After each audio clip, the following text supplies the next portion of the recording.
Welcome to the Real Estate Leadership. My name is Turner Cavender. And I'm Travis Hitt.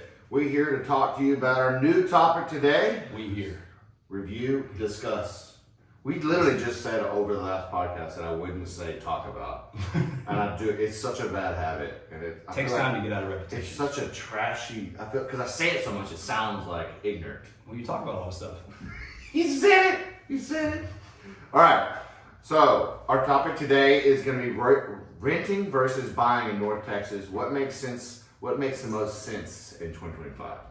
All right. Mm-hmm. What we want to do in our podcast, as we put this content out on YouTube and on iTunes, we want people to be able to take these little gold nuggets of knowledge and apply it to their life and their, the journey of real estate. Whether it's going to be purchasing, selling, or renting, or investing in something in real estate. So our job and what we would like to do is to put more content out there so you be more educated, so you can make an educated decision on what you do in your journey. Yeah. Then it's up to you if you reach out or not. Yeah, exactly. So we're just going to keep putting content out till you think we're really cool and you want us to help you. All right. That's so right. Renting or buying, does it make sense in 2025? I know what we're going to say, but we want to talk about the differences. The differences between the interest rate and what the going rate for rentals and what happens every single year. A lot of things I could just go rabbit hole in, but always like to have him start off and I'll just bounce off him. So Travis. Yeah, thanks. Thanks for letting me speak.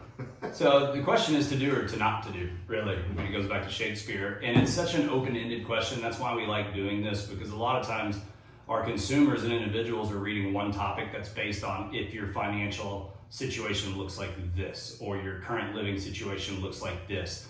Every single person out there has a different bank account, a different lifestyle, and different goals. So whether you should rent or buy is very different for each person. The one thing I can say is renting, to me, unless you have a very specific reason to rent and you can afford to buy, it always makes more sense to buy if you're going to be in that general area for an extended period of time. Because renting, yes, you can pay less a month on a rental rate than what a mortgage is currently, but you never get that money back. It's gone. So if you're okay with that and there's a specific reason that you can find something that is less, a lot of clients right now may not have the cash to close to purchase, and there's a lot of really good new loan programs out there to help with that as well. But if if it's not feasible to purchase in 2025 or the coming season for you, and it makes sense to rent and you have the cash flow to be able to do that monthly, then that's a time that it makes sense to rent. While you're doing that, you should try to save some nuggets and some income to be able to purchase while you're renting. But again, you're spending that money and you're getting no value out of it within your personal story. Yes. So, I mean, a lot of people that come across us in our field, in our industry, ask us these questions, and I always like to give them as much knowledge as I can, but also like to stay in my lane, right? Yeah. So I'll always refer them to a trusted lender that I use personally for myself. Me and my wife and my family have used as well.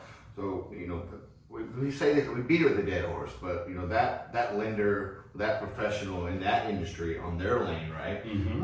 They can help you pave that roadmap to whatever it may be. So maybe you're not in a position to purchase in 2025, but that person can tell you step by step what you need to do, what debt to pay off if you need to, what credit card to pay, or get more credit with, or stack some cash in a savings account, whatever it may be. There's also the part where people want to rent in the area before they purchase. Maybe you have an out-of-state buyer, and sometimes renting could. I always feel like Airbnb and doing a short term would be better off for you if you're trying to just figure out the area. Yeah. Now, obviously, you're going to pay a premium because it's shorter term, but also you don't have to worry about breaking a year contract. Yeah. Because that's always a big thing, right? Yeah, and I tell people sometimes renting will save you money. And don't shoot me, and I feel like a lot of people come at me and say, why would you say that? Well, I have clients right now that have never been to Texas. They've been to DFW Airport on layovers, and they've flown out. So somebody like that has a specific lifestyle, we have locked in a lease for them already when they have absolutely 100% the capability with ease to buy a property. But with them never being here and the things that they like, they can find in multiple areas. They have friends in different areas. it was a best situation and solution to put them into a rental property for a year to really let them figure out the DFW area. Because they may buy in Dallas, they may buy in Southlake, they may end up buying in the Prosper area because they have friends in all those areas. So they would not want to go buy, they're looking in the multi-million-dollar range. I would hate to see them go buy a property for 1.5 million and then in a year from now say, I wish we would have X. So when anytime there may be that thought of, I wish we would have, that's when it may be a good time to rent just for knowledge, information, and to figure out where in an area you want to be. But on the flip side, right, there's a lot of inventory right now. It is right now, August 11th. We're recording multiple podcasts on this day. But there's a lot of inventory right now in North Texas. I mean, I've been seeing articles on articles of all the inventory that's out there. So that could be at your benefit as well.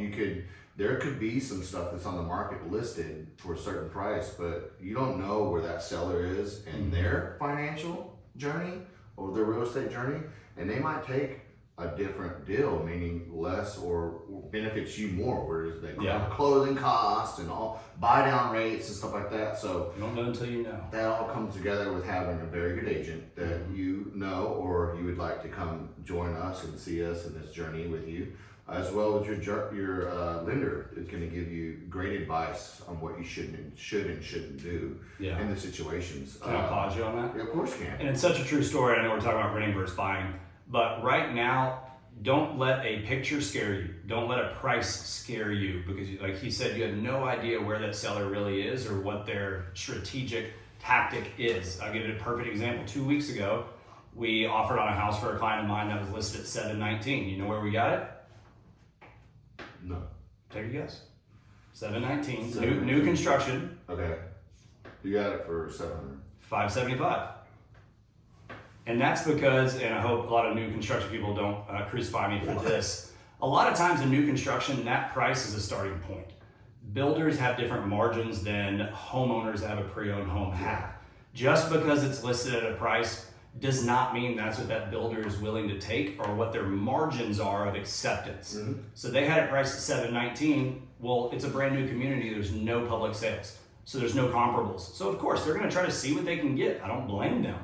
But when there's no realistic data and it's a new construction area, you're setting that comparable sale. So don't let a picture or a price stop you from trying. You never know where somebody's at or what they're willing to take until you try. Yeah. So on the renting side, that you can't control your fixed costs monthly, right? So your rates are going to go up yearly. Now, normally if you purchase a home, your mortgage is going to stay the same unless property taxes go up or the value of the property. You mean the rental rates are going to go up? Yeah, rental rates. Sorry, right. I apologize. That's why I got this guy. He's a smart guy. We keep each other in check. So you know what I'm trying to say here, right? Yeah. So every year you're paying someone else's mortgage, and they're going to increase it because of taxes or value on that home. And so with your, if you purchase a home, that could be your starting journey to you controlling your fixed your fixed cost monthly when it comes to your biggest investment in your life and your home ownership. Yeah, it's hard for me to tell somebody that it makes more sense to rent in the area right now with the market and the prices being so low compared to the potential value of the property when interest rates come down. You just get such a good deal on the price currently, as well as a lot of times your closing costs paid for by the seller in our market. If you come to one of my listings, don't ask.